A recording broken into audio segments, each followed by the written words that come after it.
By the end of this video, you're going to be able to make an easier decision on if you should walk away from this person or stay in the relationship and give it some more. You have to be able to see the reality of this relationship. You can hope for a different or a better future. You can hope that this person may just be the potential that they've shown you glimpses of as the relationship started and it continued, and whenever you went through some hurdles, you saw potential. You saw that, yes, this person can be vulnerable. This person can be a little consistent. They can show up. They can say, I love you. However, it's a flow. Sometimes they can't, and sometimes they can. When can they? The times when they're afraid. When there has been a big blow up in the relationship and now they're afraid of losing you, so they step up and they do the thing that you want them to do. But they're not doing it because they're built that way. They're doing it because you want them to do it and they're afraid of losing you.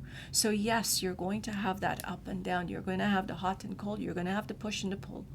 That is the reality of it. If you're someone with an anxious attachment style, that is the reality when you're with someone who's got an avoidant attachment style and that person doesn't feel safe in the relationship.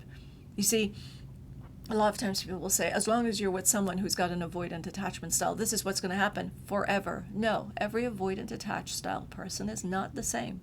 Some of them are able to be consistent, vulnerable, to build happy, healthy relationships. If we think about our aunts and our uncles, and probably our parents as well, our caregivers, you would find that there was that one person who was quiet, great parent, but not very emotionally involved. Those relationships lasted. There were avoidant attached persons and partners for as far back as we can go in history. The relationships worked for different reasons. And I think one of the things as I keep looking is that I see that people accepted their partners for who they were. They didn't try to change them. They accepted it. Were they happy? Not necessarily so, but they made it work because they chose to be with the other person. They chose perhaps for financial reasons, for perhaps they had children, maybe reasons like financial reasons, we touched on that, or they just didn't want to be alone for the rest of their lives. They had their reasons, and we can respect it and we can appreciate it.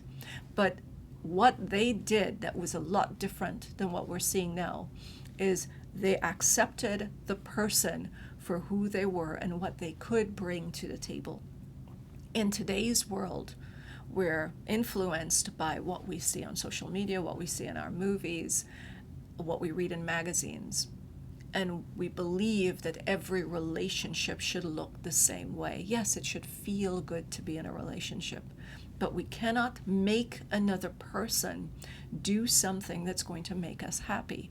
So if you're in a relationship and it's not working for you, instead of hoping that the person could become who they are temporarily at times, you look at it for what it is. This is a person who's unable to communicate with me, who's unable to say, I love you as much as I need to hear it, who's unable to say, oh, you look pretty, or you look great in a shirt every now and again. This is someone who's unable to do that. This is someone who's unable to have heavy, deep conversation about the relationship or where this relationship is going. They're unable to do that. Is this someone I can accept into my life because there are things about them that I like and I could focus on that? Or do I choose for myself and walk away from this relationship and give myself a chance to have the thing that I'm really hoping for? I hope this helps.